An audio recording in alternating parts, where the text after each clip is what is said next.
Now तो देखो student, कल आई थिंक कल का लेक्चर हमारा नहीं हुआ था, तो कल के लेक्चर में आपका रिमेडियल क्लास था। ओके, तो रिमेडियल क्लास से जो है वो हम आज के लेक्चर में कंडक्ट कर लेंगे। ओके, तो अगर आपको कुछ किसी को कोई डाउट होगा तो डाउट आप पूछ सकते हो। ओके, मेरी वॉइस आ रही है सबको?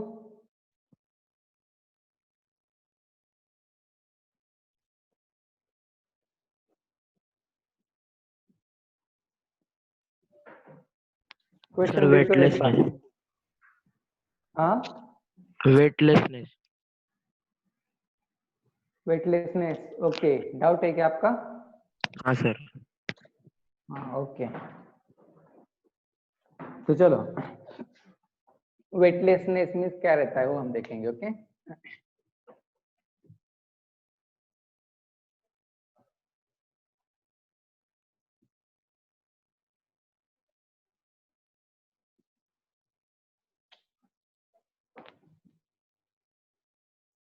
Just a second, wait for a moment. Like तो क्या हुआ अब?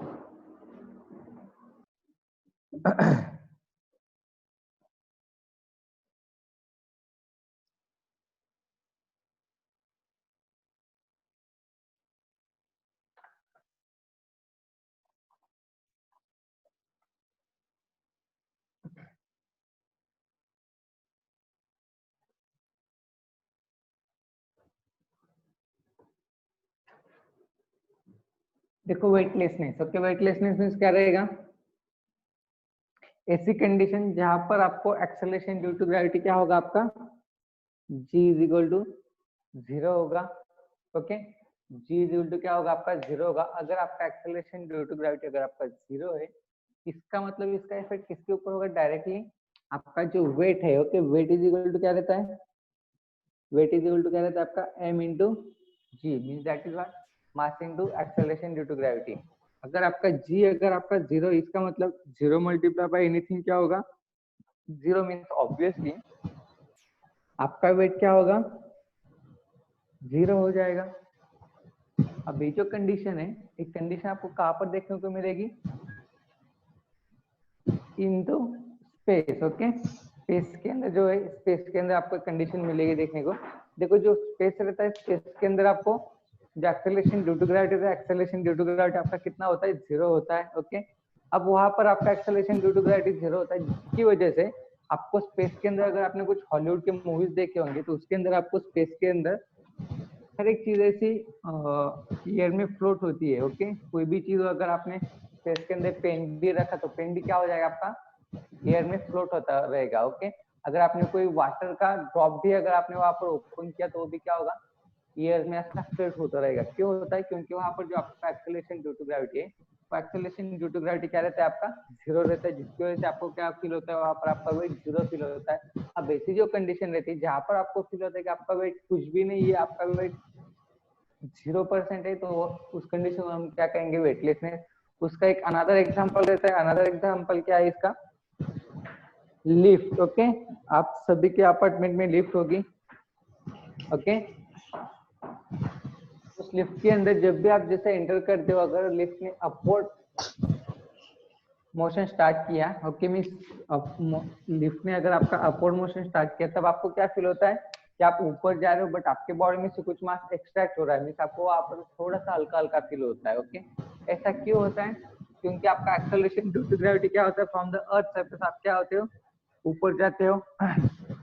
और हमने एक डायरेक्शन देखा है, जैसे जैसे आपका एक्सेलरेशन ड्यू टू ग्रेविटी आप अर्थ से ऊपर ऊपर जाओगे, वैसे वैसे आपका एक्सेलरेशन ड्यू टू ग्रेविटी क्या होता है? डिक्रीज डिक्रीज होता है।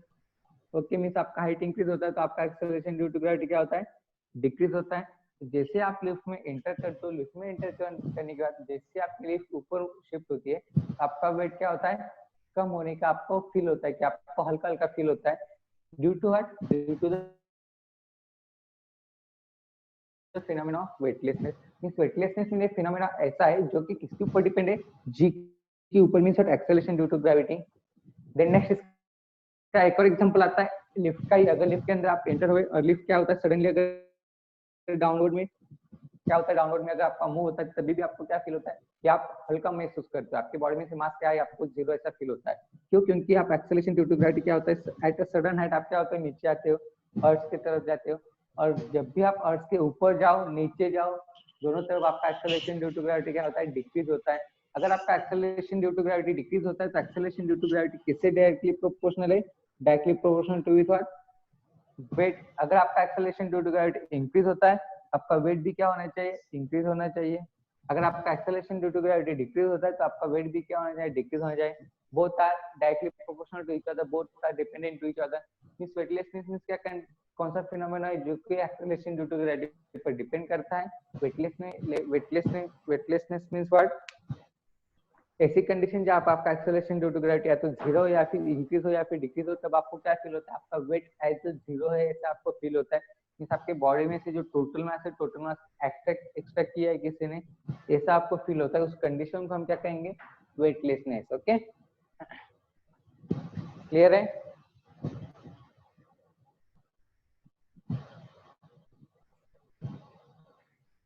Is that clear? हाँ सर। बोलो। Yes sir. Then next one.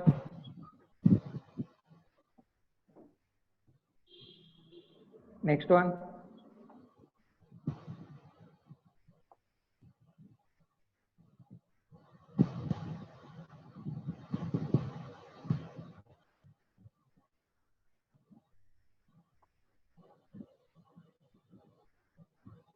हाँ, न्यूमेरिकल वाले कौन थे वो?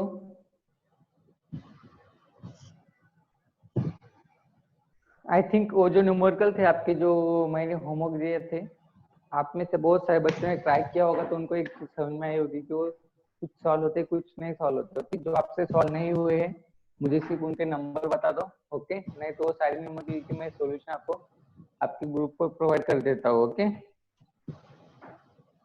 आई थिंक अब हमें स्केलर्स एंड वेक्टर का रिवीजन देना चाहिए। Yes sir. क्योंकि स्केलर्स एंड वेक्टर ऐसा लेसन है जब मैंने टीच किया था तब आप में से बहुत सारे स्टूडेंट क्या थे? एब्सेंट थे, करेक्ट?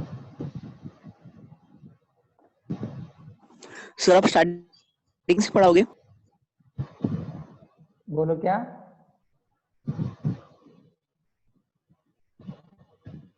हाँ बोलो।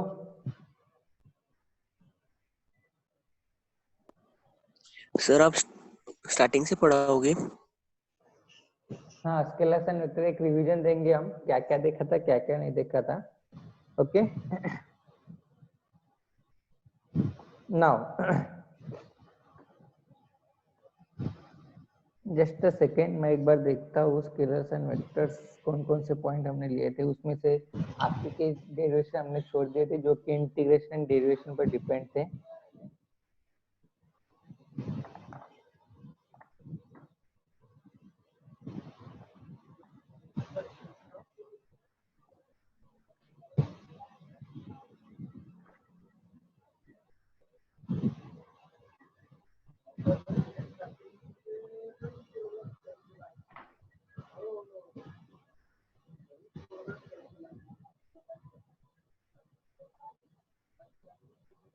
ओके, देखो स्केलर्स एंड वेक्टर्स ऐसा लेसन है अगर आप एनसीईआरटी का बुक देखते हो ये एनसीईआरटी के बुक में आपको ये लेसन दिया हुआ नहीं है। ओके, पार्ट 1 में तो नहीं दिया, पार्ट 2 में दिया होगा आई थिंक। ओके, तो स्टेट बोर्ड के बुक्स में आपको मैथमेटिकल मेथड्स के नाम से आपको ये सेकंड लेसन है स्केलर्स एंड वेक्टर्स। ओके,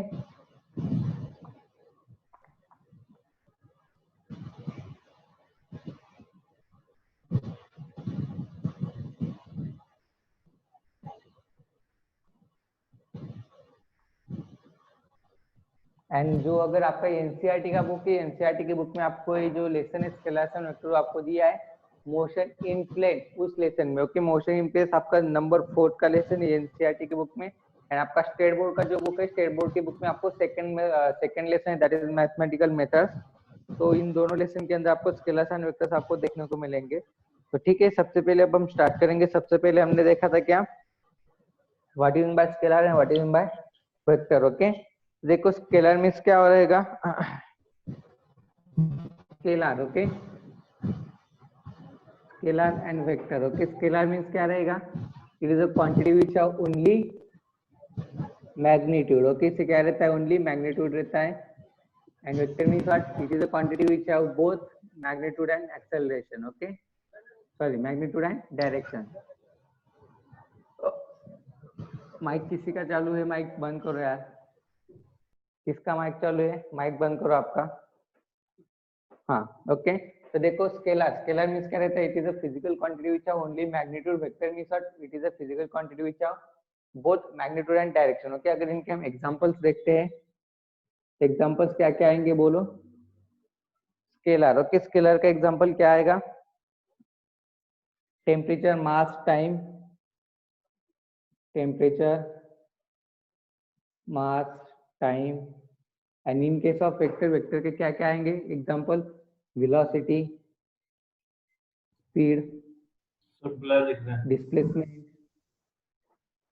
हाँ बोलो। ब्लर दिख रहा है सर। ओके, ब्लर दिख रहा है क्या, सभी को ब्लर दिख रहा है क्या? Yes sir. ओके, थोड़ा सा मैंने हैंडराइटिंग स्मॉल में राइट किया था।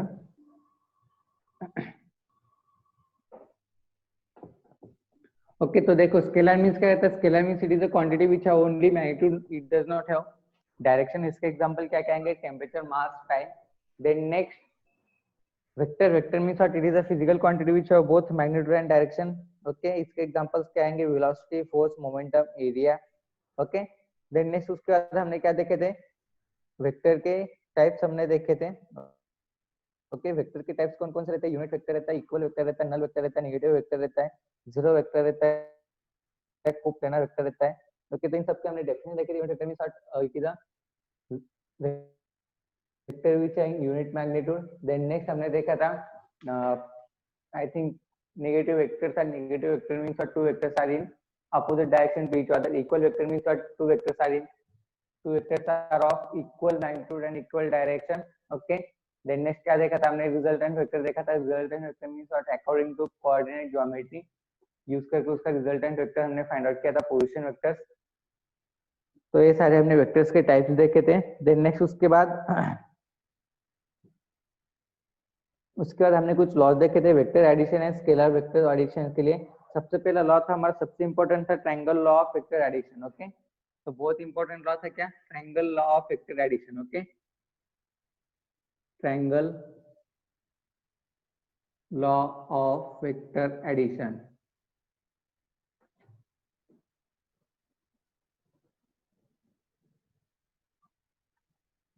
बोर्ड क्लियर दिखाई दे रहा है क्या, बोर्ड विजिबल है क्या, ब्लर है क्या, ब्लर हो ब्लर हो रहा है, शायद नेटवर्क का प्रॉब्लम होगा फिर।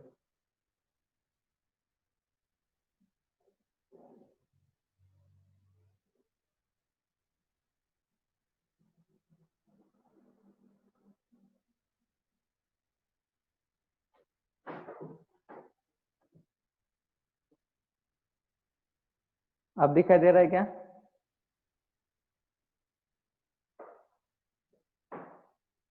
अब भी ब्लर हो रहा है sir.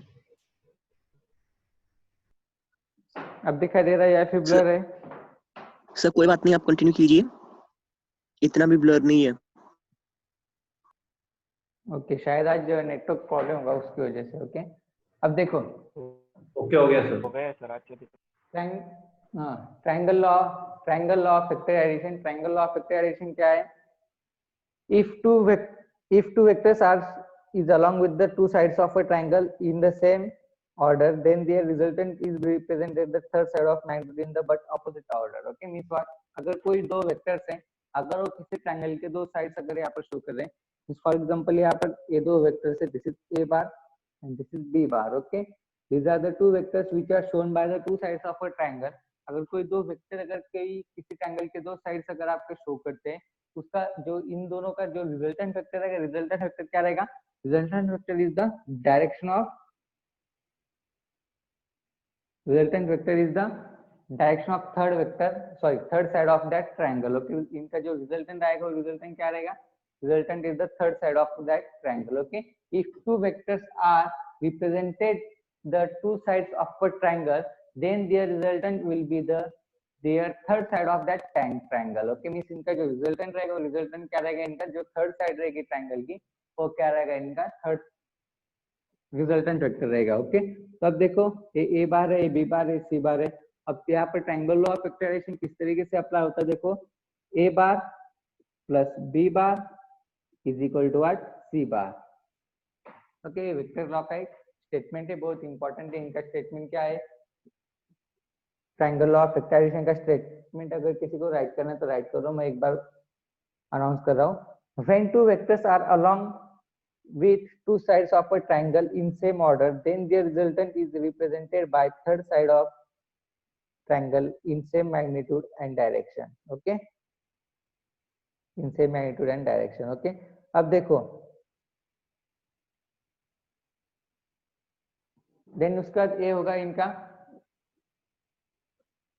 Representation A bar plus B bar plus is equal to C bar. Then next उसके बाद हमने एक और देखा था, बहुत इंपॉर्टेंट था, वो क्या था हमारा parallelogram law of vector addition, parallelogram law of vector addition. Okay, triangle law बहुत सिंपल था। उसके बाद आपको एक parallelogram of law of vectors, वो भी बहुत इजी है और इम्पोर्टेंट भी बहुत है।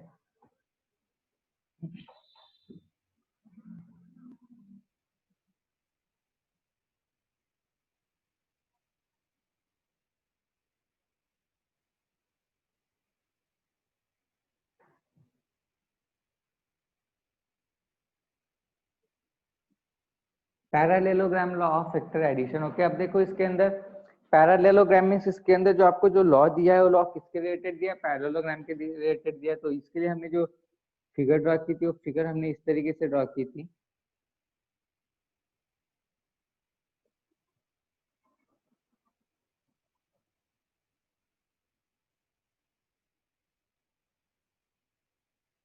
Okay, this is the A B C D, this was point E, this was point resultant. Okay, तो अब देखो parallelogram of law of vector क्या कहता है, अगर कोई दो वेक्टर्स अगर किसी पैरेललोग्राम के दो साइड से अगर शो कर रहे तो उनका जो रिजल्टेंट रहेगा, रिजल्टेंट क्या रहेगा, resultant is the diagonal of that parallelogram. Okay, इस अगर कोई दो वेक्टर आपके दो साइड शो कर रहे हैं पैरेललोग्राम के, तो उनका जो रिजल्टेंट वेक्टर रहेगा, रिजल्टेंट वेक्टर क्या रहेगा, उनका जो डायगोनल रहेगा और डायगोनल क्या रहेगा, उनका रिजल्टेंट वेक्टर रहेगा। Means what, similar as of triangle law, but इसके अंदर थोड़ा सा चेंज आता है। अब देखो पैरेललोग्राम में पैरेललोग्राम की प्रॉपर्टीज क्या रहती है, जो अपोजिट साइड्स रहते हैं वो अपोजिट साइड क्या रहते हैं, इक्वल रहते हैं, इक्वल एंड पैरेलल रहते हैं। मींस अगर यहाँ पर दो साइड अगर in the form of vector है, अगर दो side in the form of vector है तो remaining two sides are also in the form of vector. तो यहाँ पर क्या है, अपोजिट साइड इक्वल रहते हैं, इनका मैग्नीट्यूड तो सेम रहेगा, डायरेक्शन भी सेम है। तो इनका जो रिजल्टेंट वेक्टर क्या आएगा, इनका जो इनका डायगोनल है वो डायगोनल आएगा। ओके, नाउ इसका जो स्टेटमेंट क्या आता है parallelogram law of vector addition का, देखो when two co-initial vectors are along the two adjacent sides of a parallelogram, then their resultant is equal to the corresponding diagonal in the magnitude and direction। okay, दो side अगर आपके parallelogram के show कर रहे हैं तो उनका जो रिजल्टेंट क्या रहेगा, आपका डायगोनल रहेगा। ओके, तब देखो इसके अंदर जो रिजल्टेंट आपको फाइंड आउट करना है, रिजल्टेंट फाइंड आउट करने के लिए आपके पास फॉर्मूला क्या रहता है, R bar is equal to A bar plus B bar. And then next उसके बाद हमने एक फॉर्मूला डिराइव किया था आर बार के लिए, R bar is equal to what, under root of A square plus B square plus 2ab cos theta. ये formula हमने डिराइव किया था। अब ये फॉर्मूला डिराइव करने के लिए बहुत सारी प्रोसेस रहती है, इसका डेरिवेशन मेरे पास है, जो न्यूली ज्वाइन स्टूडेंट है चाहे तो मुझे रिमाइंड कर दो, इसका डेरिवेशन मैं आपको लेक्चर फिनिश होने के बाद आपको प्रोवाइड कर दूंगा आपके ग्रुप के ऊपर। R bar is equal to A square plus B square plus 2ab cos theta. ये फॉर्मूला है बहुत important resultant vector find out करने के लिए, सिर्फ इस लेसन के लिए आपको पूरा 11 12 के लिए बहुत इंपॉर्टेंट है। इसका डेरिवेशन मेरे पास है, मैं आपको सेंड कर दूंगा। डेरिवेशन फिलहाल मैंने आपको प्रूफ कर दिया होता आपको आज के लेक्चर में, बट फिलहाल थोड़ा सा प्रॉब्लम है मुझे स्पीकिंग के लिए, तो इसलिए आज मैं इसे डिराइव नहीं कर रहा हूँ, बट इसका प्रूफ मेरे पास है, अगर चाहिए तो मैं आपको ग्रुप पर प्रोवाइड कर दूंगा। ओके, देन नेक्स्ट देखो ये होगा parallelogram flow of vectors addition. Okay, then next उसके बाद हमने क्या देखा था, scalar product and vector product हमने देखा था। स्केलर प्रोडक्ट मींस क्या रहता है, वेक्टर प्रोडक्ट मींस क्या रहता है, उनके कैरेक्टरिस्टिक्स हमने देखे थे, उनके प्रॉपर्टीज भी हमने देखे थे। देन नेक्स्ट वेक्टर रीसोल्यूशन भी हमने देखा था, vector subtraction, scalar addition. Okay, तो सारी चीजें आती है। अभी इसके बाद हमने क्या देखा था, स्केलर प्रोडक्ट और dot product. Okay, and then next vector product और क्रॉस प्रोडक्ट। ओके, उनके कैरेक्टरिस्टिक्स भी हमने देखे थे।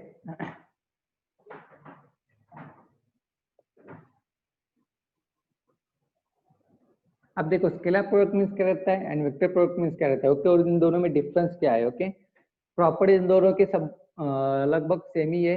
Okay, as it is properties रहते हैं दोनों के भी, सिर्फ थोड़ा सा चेंज रहता है।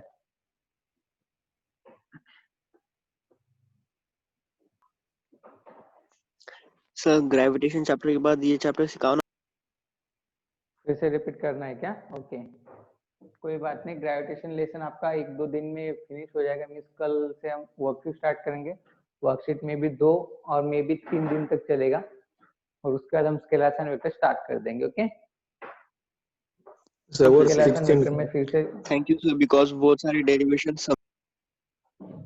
ठीक है ठीक है, ये जो स्केलर्स एंड वेक्टर है वो बहुत इंपॉर्टेंट चैप्टर है, इसलिए इसे हम रिपीट कर देंगे। Okay, in the point of view board, NEET, JEE, NDA, then next CET, and then next in the point of view 11th and 12th whole। Okay, तो स्केलर्स एंड वेक्टर बेसिक है, all 11 12 के concept के लिए इसमें से बहुत सारे formula आपको आगे चलकर यूज करने हैं, इसलिए हम इस चैप्टर को क्या करेंगे, रिपीट कर देंगे। ओके, इस चैप्टर को हम रिपीट कर देंगे। ओके, एंड देन नेक्स्ट यही आपका नहीं थे। यूनिट्स एंड मेजरमेंट एबिलेशन बाकी है। यूनिट्स एंड मेजरमेंट अगर हो सकता है तो अभी रिपीट कर देंगे, नहीं तो जब आप एकेडमी पर आओगे तब रिपीट कर देंगे। ओके, और स्केलर्स एंड वेक्टर में कल से थैंक यू सो नहीं, much I sir. Think gravitation के बाद मैं इसे फिर से रिपीट कर दूंगा। ओके, कुछ उसके अंदर ज्यादा कुछ नहीं, इससे पहले मैंने आपको टीच किया स्केलर्स एंड वेक्टर, हार्डली यार आपका 1 वीक लगेगा कंप्लीट करने के लिए।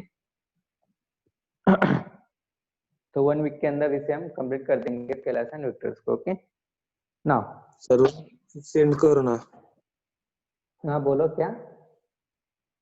वर्कशीट सेंड करो ना।